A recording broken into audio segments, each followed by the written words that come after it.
Hello all. Let us now focus on pre-Romanesque art circa 800 to 1100. As in the other chapters, you shall be learning the chapter with the following objectives. Acquire the basic vocabulary, concepts and criteria for understanding, interpreting and analyzing Romanesque art. Encounter significant works of the period and enable them to study later works influenced by this period. Understand and appreciate the role of values, beliefs, ideas in shaping the art of the times. The broad aspects that we are going to focus on are as follows. After introducing you to the topic, I shall explain to you the importance of pilgrimage and religious architecture that meant to cater to those times. We shall look at Saint Martin du Canigou, St. James Cathedral, Santiago de Compostela, Galicia, northwest Spain, at Santa Fe Convey in terms of religious architecture. We shall also look at secular architecture and some examples will follow. Europe at the beginning of the 11th century was divided into many small political and economic units ruled by powerful families, such as in Germany. The term Romanesque, Roman-like, refers to a broad range of styles, embracing the regional variants that flourished in Western Europe in the 11th and 12th centuries. It is a stylistic rather than a historical term intended to describe medieval art that shares with ancient Roman architecture such features as round arches, stone walls, thick walls and exterior relief sculpture. Romanesque art was also greatly influenced by Byzantine art, especially in painting, and by the anti-classical energy of the decoration of the insular art of the British Isles, and from these elements forged a highly innovative and coherent style. After the acquisition of holy relics and crusaders stimulated further construction of new arches across Europe in the fully fledged Romanesque style of architecture, also called Norman architecture in Britain and Ireland.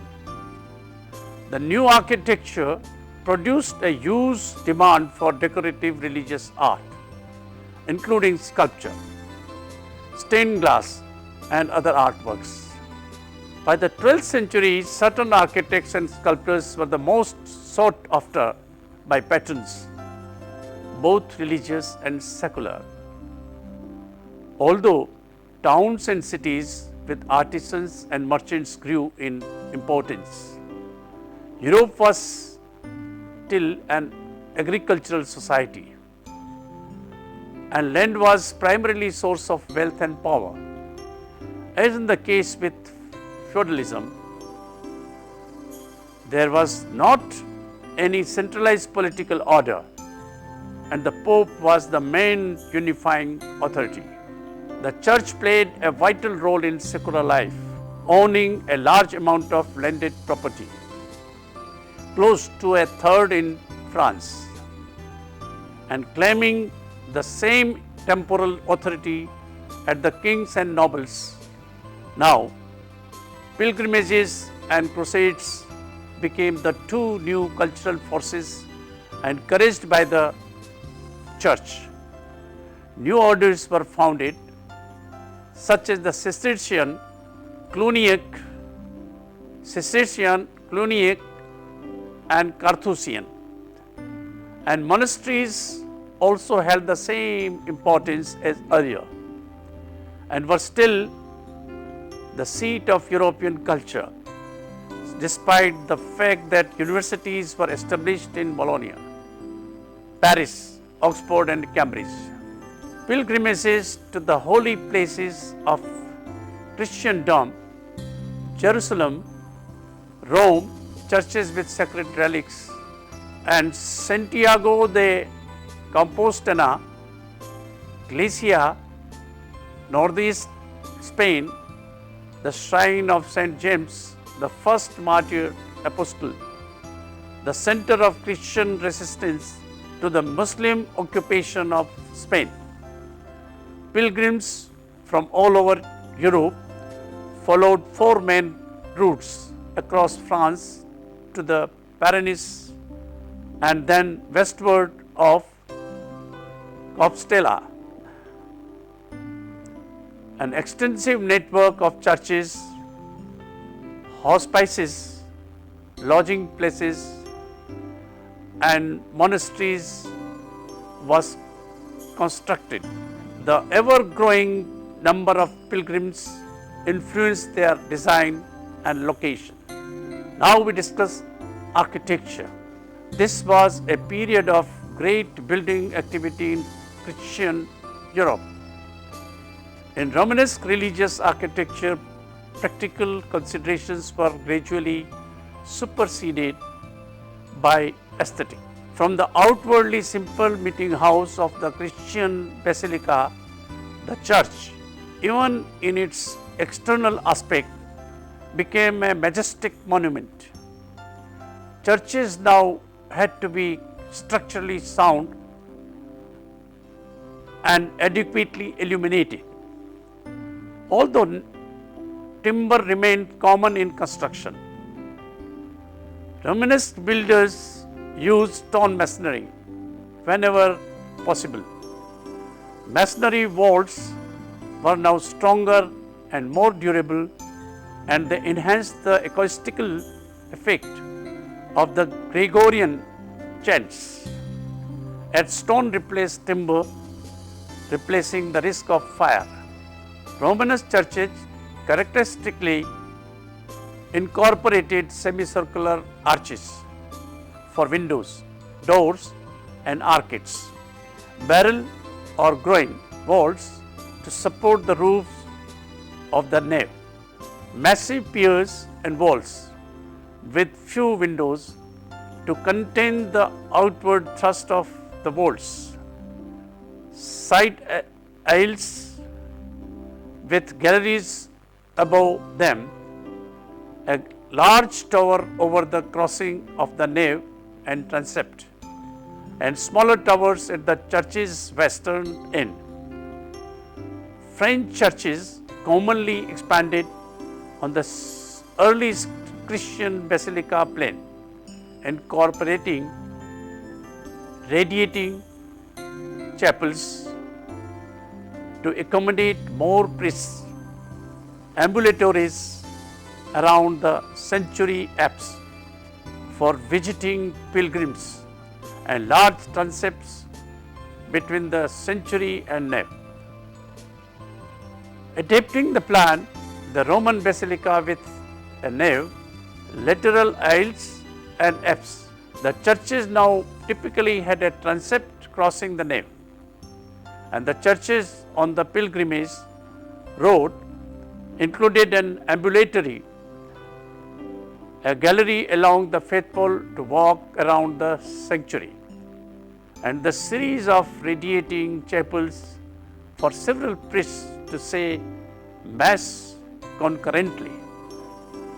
Some important features of a Romanesque structure are thick and large walls supporting stone roofs, relatively simple design but bulky.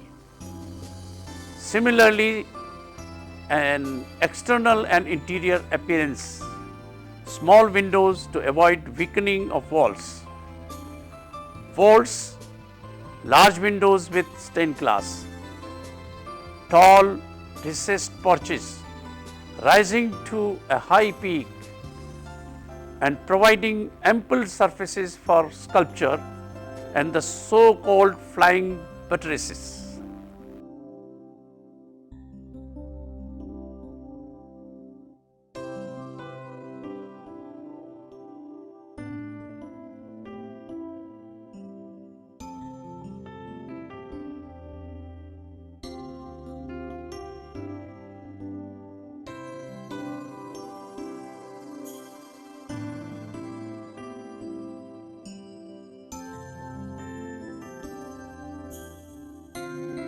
Let us now talk about Saint Martin du Canigou.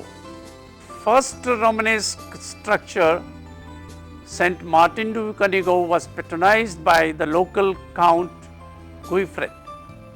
The complex is capped by a massive stone tower sitting next to the sanctuary of the two-story church.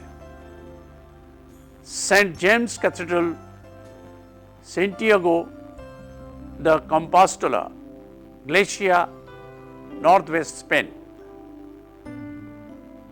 Typically Spanish in its expansive appearance, pilgrims entered the church through the large double doors at the ends of transepts rather than through the western portal, which served ceremonial processions.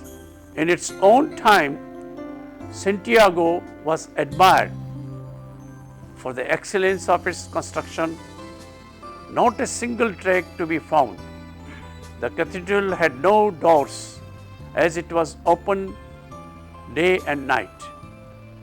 Sainte Foy at Concas, it has a relatively short nave, side aisles built to the full height of the nave so that there is no clerestory lighting, and a transept, the belfry and bell tower rises above the roof of the crossing.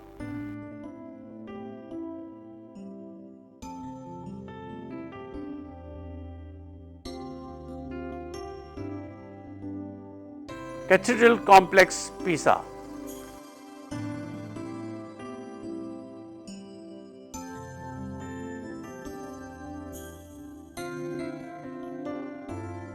An imposing new cathedral dedicated to the Virgin Mary. The cathedral was designed as a cruciform basilica by the master builder Mosquetos. A long nave with double side aisles is crossed by projecting transepts designed like basilicas with their own aisles and apses. The builders added galleries above the side aisles and a dome covers the crossing. At Pisa, pilasters, applied arcades and narrow galleries in white marble adorn the five-story facade. In addition to the cathedral itself, the complex eventually included a baptistery, a campanile, and the later Gothic Campo Santo, a walled burial ground. The campanile, a freestanding bell tower now known for obvious reason as the Leaning Tower of Pisa, was begun in 1174 by master builder Bonino Pisano. Built on inadequate foundations, it began to lean almost immediately. The cylindrical tower is incised in tier upon tier of marble columns. This creative reuse of classical theme of the colonnado, turning it into a decorative arcade, is characteristic of Tuscan Romanesque art. Let us now understand the concept of vaulting. Romanesque architects used the semicircular arch to make their building more solid. An arch allows you to build unsupported openings out of masonry. When this arch tunnel is used to roof a building, it's called vaulting. There was three sorts of vaulting popular in Romanesque times. Vaulting, barrel vault. The barrel vault is the simplest sort of vaulting. It is just a semicircular arch stretched along a single axis. The barrel vault was already in use in ancient Egypt and Rome and later medieval churches. Vaulting, groin vault. Because of churches had several axes, the groin vault was invented. The groin vault is where two barrel vaults meet. It vaults the intervening space with a sort of square dome. The groin vault has the added bonus of setting the weight more vertically on pillars rather than horizontally on walls. Like barrel vaults, groin vaults are very old. The Romans used them in their baths and their indoor markets. Carolingians used them in their crypts. Romanesque architects made groin vaults even larger, grander, and more beautiful. Vaulting, ribbed vault. Toward the end of Romanesque era, a new form of vaulting was invented, the ribbed vault. Unlike the groin vault, which is essentially two barrel vaults meeting at the right angle, with the ribbed vaults, you are essentially building little arch frames or ribs and then filling in the gaps between them. These ribs do an even better job of focusing the weight of the vaulting onto a few small places. With ribbed vaults, Romanesque architects could make their churches wider, taller, and even more impressive. Also, look at the typical Romanesque portal.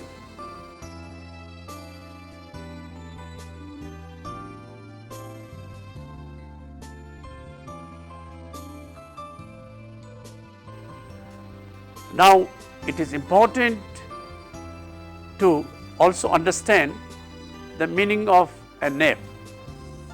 In Romanesque abbey, cathedral, basilica, and church architecture, the nave is main body of the church.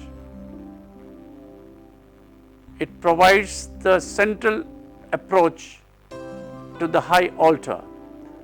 The term nave, from medieval Latin navis, ship, was probably suggested by the keel shape of its vaulting. The nave of a church, whether Romanesque, Gothic, or Classical, extends from the entry, which may have a separate vestibule, the narthex, to the chancel, and may be flanked by lower aisles separated from the nave by an arcade. If the aisles are high and of a width comparable to the central nave, the structure is sometimes said to have three naves. Let us now look into Romanesque regional styles. Burgundian Romanesque. Some of the most splendid Romanesque churches were built in the Burgundy region of France under the influence of great Abbey of Cluny. Burgundian Romanesque flourished from about 1075 to 1125 and in many ways anticipated the Gothic style. Distinctive features include tall properties, elaborate sculptured decoration, pointed arches in the barrel vaults, grouped piers, and early forms of rib vaulting and flying buttresses. Burgundian Romanesque art is also distinctive, with a majestic severity achieved by the elongation, angularity, drastic flattening, and hierarchical size at the figures and by the swirling lines of extensive drapery. The style is evident in all churches controlled by Cluny, as well as numerous churches along the pilgrimage route to Santiago de Compostela, the Santiago Cathedral itself. Cistercian Romanesque. The diametric opposite to the Burgundian Cluniac style is Cistercian Romanesque. The Cistercian order strongly disapproved of the time and money spent on decoration that would only be distraction to monks and worshippers. Cistercian abbey churches are therefore very simple, with round arches, shorter ceilings, and no sculptures at all.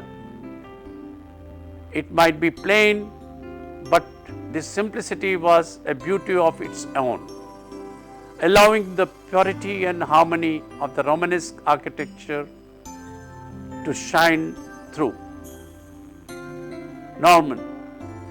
The Norman style of Romanesque architecture developed almost simultaneously in the Normandy region of northern France and in England, which was conquered by the Normans in 1066. Before long, however, Anglo-Norman architecture took on characteristics of its own. While architecture back in Normandy increasingly conformed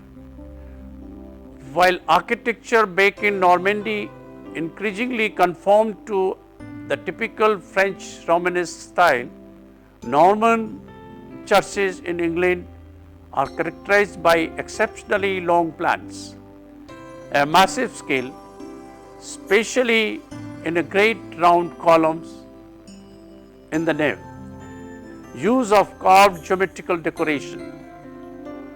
Figurative sculpture is fairly uncommon in Norman churches, but where it appears, it is fascinating fusion of typical Romanesque art with Anglo-Saxon and Celtic elements.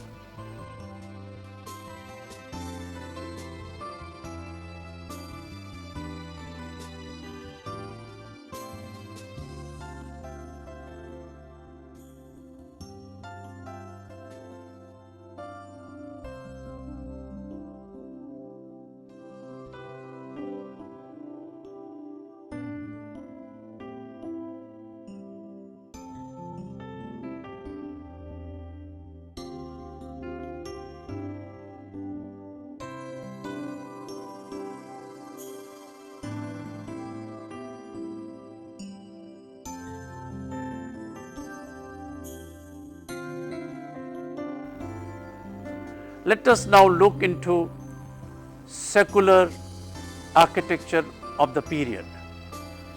Of secular buildings, the most important are castles and palaces, a fortified tower. The donjon, rectangular and circular in form, constituted the citadel, the place of refuge. As long as its defensive function dictated its form, the aesthetic had to give way to utilitarian considerations.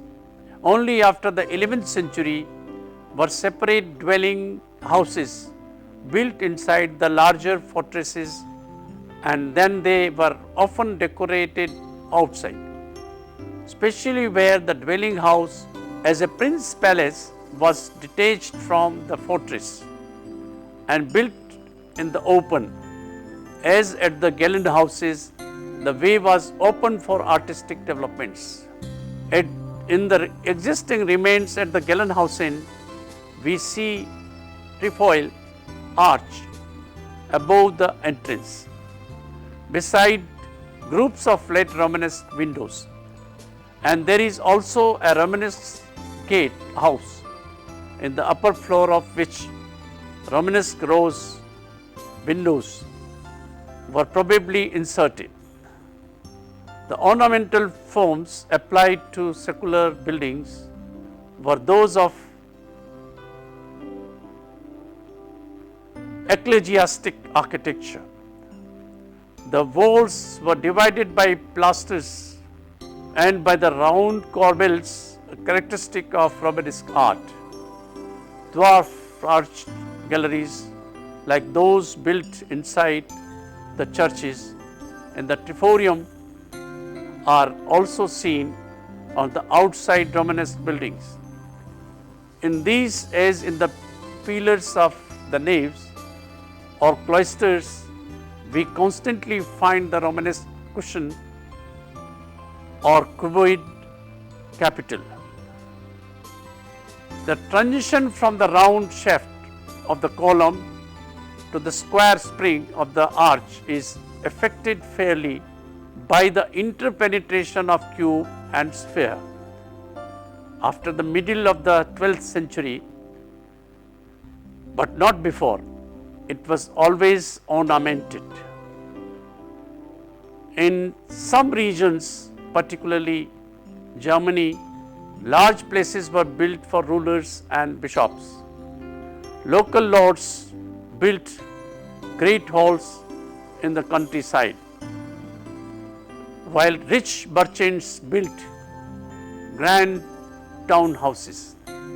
In Italy, city councils constructed town halls, while wealthy cities of the northern Europe protected their trading interest with warehouses and commercial premises. All over Europe, dwellers of the town and country built all over Europe, dwellers of the town and country built houses to live in, some of which sturdily constructed in stone, have remained to this day with sufficient of their form and details intact to give a picture of the style of domestic architecture that was in fashion at the time.